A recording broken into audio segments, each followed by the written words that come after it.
Shalom et bienvenue de retour en Israël avec Aline.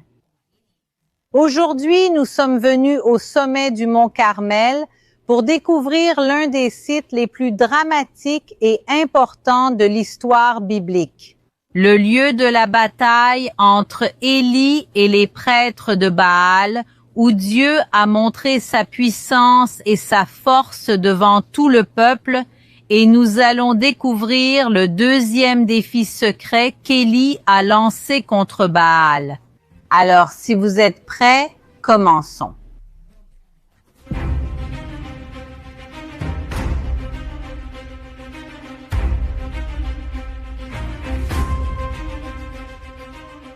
Nous sommes maintenant au sommet du mont Carmel, dans un endroit appelé Mouraka, ce qui signifie le lieu brûlé. Et ce nom n'est pas un hasard. Parce que même si cet endroit semble aujourd'hui si paisible et fleuri, il a été le théâtre de l'une des plus grandes batailles bibliques. Et cette histoire commence il y a 2900 ans, lorsque les 12 tribus d'Israël étaient divisées en deux royaumes. Le royaume du sud s'appelait le royaume de Juda, où vivaient deux des tribus, et les descendants de David régnaient sur eux, tandis que le royaume du nord s'appelait le royaume d'Israël. 10 tribus y vivaient, et celui qui régnait était Achab, et le roi Achab épousa la terrible Jézabel, et la qualifier de terrible est encore peu dire, car elle essaie d'anéantir la foi de tout le peuple d'Israël. Elle était à l'origine sidonienne, un peuple qui vivait au nord d'ici, là où se trouve aujourd'hui le Liban, et elle était païenne.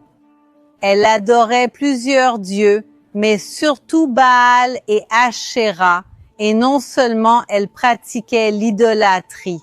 Elle convainc son mari Achab, le roi d'Israël, de faire cela avec elle.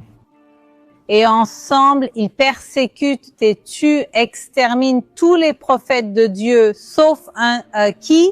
Justement le prophète Élie.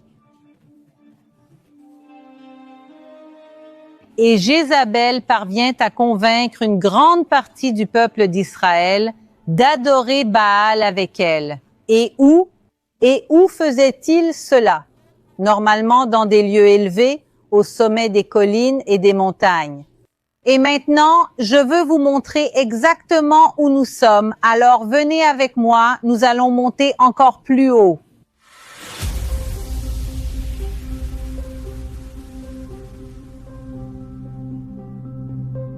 Vous vous demandez probablement à propos de cette fiole que je porte autour du cou. Elle contient de la terre du mont du Temple, portant ainsi l'histoire biblique avec moi. En 1999, cette terre a été illégalement jetée pour effacer notre passé, mais des archéologues l'ont sauvée grâce au projet de tamisage du mont du Temple. Vous pouvez posséder un morceau de cette histoire et soutenir leur travail essentiel. Scannez le code QR ou consultez le lien ci-dessous pour un cadeau de fête inoubliable.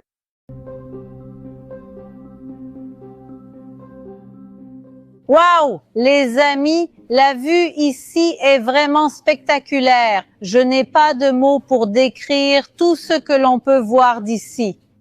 Nous sommes vraiment dans un endroit très élevé et regardez comme cette immense vallée qui est ici est magnifique. Derrière nous se trouve la vallée de Jezréel et les montagnes au loin sont les montagnes de Nazareth. Juste là devant nous, au sommet de cette montagne, se trouve la ville où Jésus a vécu une grande partie de sa vie en suivant la vallée de Jezréel. Nous arrivons dans la vallée la plus terrible de toutes, qui est la vallée d'Armageddon et l'ancienne ville d'Armageddon. Et à cet endroit, selon l'Apocalypse 16:16 de la Bible, ce sera le rassemblement des rois pour commencer la grande bataille finale. Et nous continuons et nous pouvons voir ici une grande partie de la géographie biblique d'Israël. Mais je veux que vos yeux se tournent exactement du côté opposé. Nous pouvons voir ici clairement une chaîne de montagnes. Tout ce que nous voyons ici, c'est le mont Carmel. Il a de nombreux sommets. C'est différent du mont, par exemple, Tavor, qui n'a qu'un seul sommet. Ici, nous voyons qu'il y a plusieurs points élevés et nous sommes justement sur l'un des points les plus élevés du mont Carmel. Et pas seulement cela, mais aussi sur le dernier sommet du mont Carmel. Parce que venez ici avec moi, nous pouvons regarder en bas et voir qu'ici, la montagne se termine littéralement et la vallée commence déjà. Et c'est pourquoi cet endroit où nous sommes s'appelle Keren HaKarmel, la corne du Carmel, parce que c'est un point extrêmement élevé juste avant cette grande descente. Mais une chose que nous pouvons voir ici maintenant, qui n'est normalement pas là, c'est cette tempête de sable qui vient dans notre direction. Alors, je m'excuse si vous entendez le vent, mais au loin, vous pouvez voir quelque chose qui ressemble à de la poussière venant vers nous. Ce n'est pas de la poussière, c'est du sable. Il y a une grande tempête de sable qui s'approche et avec elle aussi beaucoup de vent. Donc, c'est vraiment le cas. On sent déjà le vent, on sent déjà le sable, cette tempête qui arrive. Et, pour cette raison, dans quelques heures à peine, l'endroit sera complètement différent. Le ciel sera beige. Alors, c'est bien qu'on soit arrivé à ce moment-là, qu'on puisse encore vous montrer toute la vallée, parce que dans quelques heures, on ne pourra pratiquement plus rien voir ici.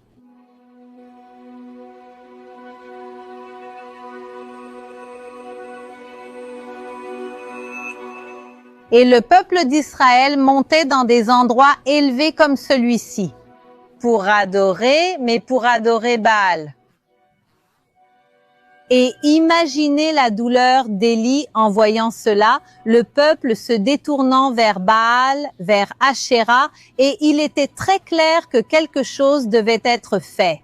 Alors, Élie va voir Achab et Jézabel, risquant littéralement sa propre vie. Car vous vous souvenez qu'ils ont tué tous les autres prophètes. Et pourtant, Élie va quand même les voir pour dire quelque chose qu'ils ne voudraient pas entendre. Élie y va et prédit une grande sécheresse sur tout le territoire. Alors, Élie, le Tishbite, l'un des habitants de Galaad, dit à Achab, « Aussi vrai que l'Éternel, le Dieu d'Israël que je sers, est vivant. Il n'y aura ni rosée ni pluie dans les prochaines années, sauf à ma parole. » Et c'est pourquoi Élie doit fuir et se cacher. Et après 3 ans, Jézabel et Achab étaient encore plus furieux contre lui. Et Élie revient, mais pas pour demander pardon ni s'excuser, mais pour lancer un défi. Il convoque des centaines de prophètes de Jézabel ainsi que tout le peuple d'Israël. Où ça, ici à Mouhaka? Nous pouvons même voir ici une image d'Élie qui représente ce moment. Imaginez toute cette zone complètement remplie avec le peuple et les prophètes, tous regardant Élie et attendant ce qu'il allait dire, puis il lance son défi. Ensuite, Élie s'est approché de tout le peuple et a dit, « Jusqu'à quand allez-vous sauter d'un côté à l'autre? Si le Seigneur est Dieu, suivez-le, et si c'est Baal, suivez-le. » Mais le peuple ne dit pas un seul mot. Alors Élie dit au peuple, « Je suis le seul qui reste des prophètes du Seigneur, et les prophètes de Baal sont 450 hommes. Apportez maintenant 2 jeunes taureaux, qu'ils choisissent pour eux l'un des taureaux, et après l'avoir coupé en morceaux, qu'ils le placent sur le bois, mais qu'ils n'y mettent pas le feu. Alors, ils invoqueront le nom de leur Dieu, et moi, j'invoquerai le nom du Seigneur. Et il arrivera que le Dieu qui répondra par le feu, c'est lui qui est Dieu. » Et tout le peuple répondit, « C'est une bonne proposition, mais pourquoi ce défi a-t-il été lancé ici, sur le sommet du Carmel? Amener tout le peuple ici demande beaucoup de travail. Nous devons nous rappeler que les Cananéens et les peuples voisins avaient l'habitude d'adorer leur Dieu au sommet des montagnes. Et justement ici, nous sommes à 497 mètres au-dessus du niveau de la mer. Cela, en théorie, selon leur foi, devrait donner un avantage aux prêtres de Baal. Parce que, imaginez si cela s'était passé autrement, si Élie avait lancé ce défi dans la vallée, un endroit beaucoup plus confortable pour tout le monde. Mais si les prophètes de Baal n'avaient pas réussi à sacrifier là-bas, ils auraient dit « Non, non, non, ça n'a pas marché parce que nous sommes dans la vallée. Baal ne nous répond que sur le sommet des montagnes. » Et justement de cette manière, Élie faisait en sorte que les prophètes de Baal et d'Achéra semblent avoir l'avantage. Ils ne pouvaient avoir aucune excuse parce que leur Dieu ne leur répond pas ici, et en même temps, Élie savait qu'en réalité, cela ne fait absolument aucune différence.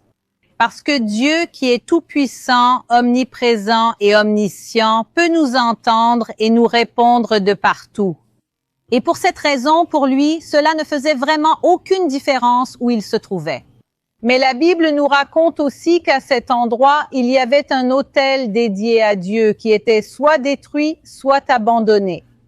Alors peut-être qu'Élie a aussi choisi cet endroit parce qu'au fond, oui, il y avait un lien avec le peuple d'Israël et il essayait de les reconnecter à leur véritable histoire, à leur passé. Regardez la foi et le courage d'Élie. Il risquait ici sa propre vie, mais il était pleinement convaincu qu'il était sur la bonne voie. Parce qu'en réalité, c'était ici le deuxième défi qu'il relevait, et le premier défi avait déjà été remporté par le Dieu d'Israël.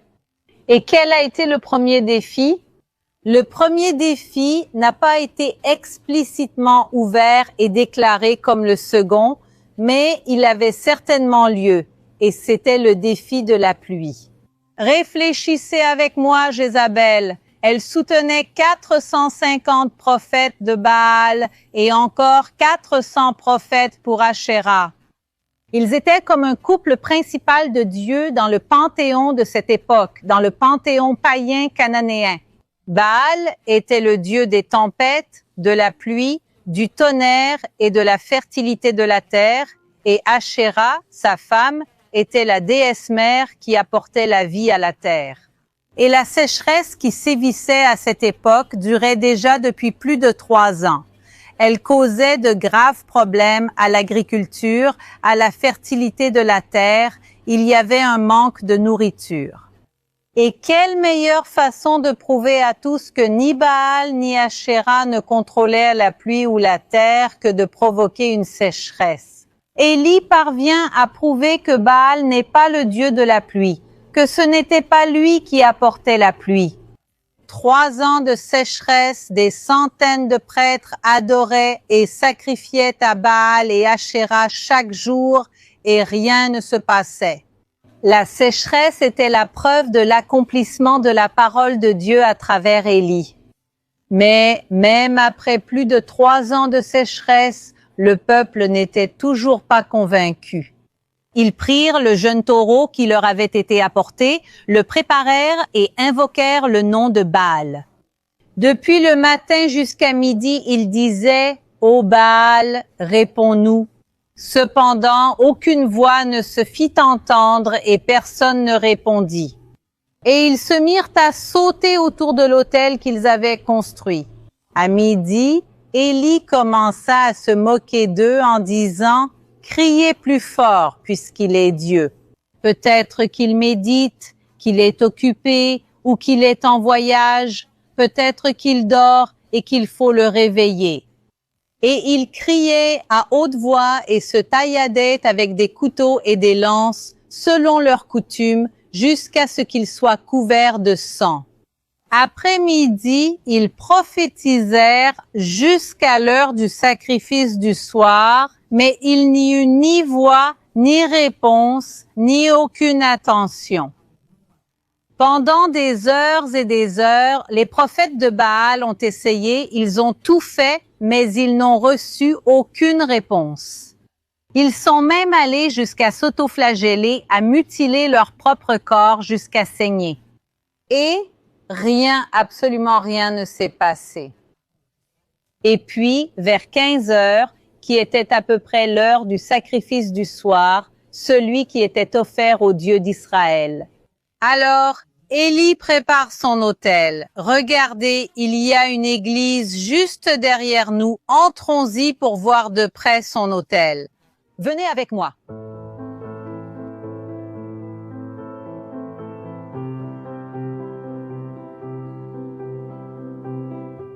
Nous pouvons voir ici clairement un autel fait de 12 pierres brutes, exactement comme décrit dans la Bible. Alors, c'est l'autel d'Élie? Et la réponse est non.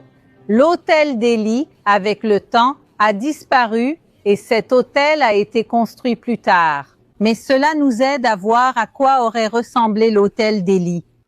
Et une autre chose intéressante, c'est que lorsque Élie construit son autel, il ordonne que des fossés soient creusés autour et que ces fossés, l'autel et tout ce qu'il y avait dessus soient remplis d'eau.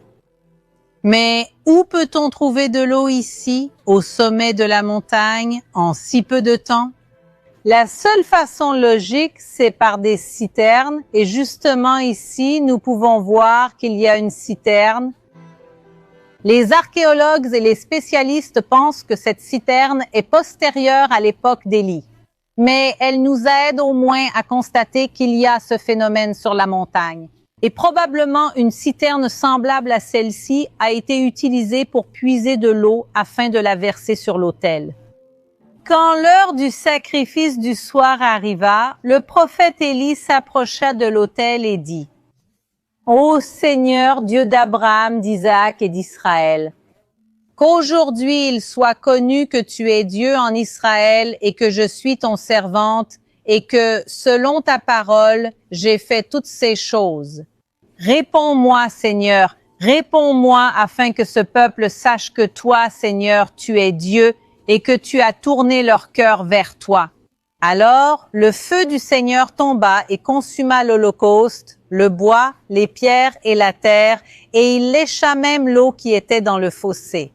Quand le peuple vit cela, tous se prosternèrent le visage contre terre et dirent: « Le Seigneur est Dieu, seul le Seigneur est Dieu. » Et alors Élie arrête les prêtres de Baal, il les emmène jusqu'au torrent de Kison, et là il en finit avec eux.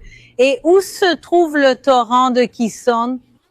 Juste derrière nous, nous pouvons voir le ruisseau qui passe sous les ponts. C'est le torrent de Kison mentionné dans l'histoire biblique. Et cela confirme une fois de plus que nous sommes bien au bon endroit. Je ne peux pas vous dire si c'était exactement ici, là-bas, ou 5 mètres plus loin, l'autel d'Élie, mais je peux vous garantir que nous sommes dans la bonne zone. Ici, tout près de nous, à quelques mètres d'où nous sommes, c'est là que la puissance de Dieu s'est manifestée, non seulement pour Élie, mais aussi pour tout le peuple qui était ici. C'était le grand défi. Mais les miracles de ce lieu ne s'arrêtent pas là. Le coup final contre Baal restait encore à venir et nous allons voir comment et où cela s'est produit. À mon avis, c'est l'un des endroits les plus puissants de toute l'histoire biblique d'Israël. Et que se passe-t-il ensuite? Élie et son serviteur montent encore une fois ici, au sommet, à un endroit d'où ils peuvent voir la mer. Et en regardant là-bas au loin, les amis, c'est exactement ce que nous voyons. Nous voyons déjà la mer Méditerranée. Maintenant, avec cette tempête qui s'approche de nous, ça devient un peu difficile. Mais par une journée sèche, littéralement pendant une période de sécheresse comme la leur, ils voient clairement la mer et ils regardent, et petit à petit, ils voient un nuage s'approcher et ce nuage grandit, et il se transforme en une grande tempête, en une grosse pluie. Et elle parvient à traverser tout le territoire et à mettre fin à cette grande sécheresse. Et cela prouve sans aucun doute qui est le maître des pluies. Ce n'était pas Baal. Où étaient les prêtres de Baal? Ici en bas, dans la rivière Kishon, les prêtres de Baal étaient déjà morts. Et même avec les prêtres du Dieu de la pluie mort, la pluie est arrivée.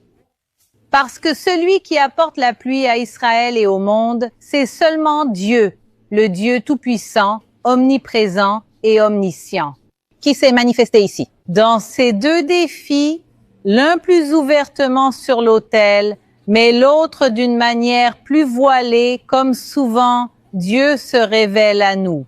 Parfois, il est là à nous montrer qui il est et ce qu'il fait. Mais même ainsi, tout le monde n'arrive pas à reconnaître la grandeur de Dieu. Alors, parfois cela peut être de manière voilée et d'autres fois de manière très explicite. Mais Dieu est ici sur le mont Carmel et aussi sur le monde entier. J'espère que vous avez aimé et trouvé intéressante la vidéo d'aujourd'hui. Si c'est le cas, n'oubliez pas de laisser un like et de partager avec vos amis et votre famille. Et on se retrouve dimanche prochain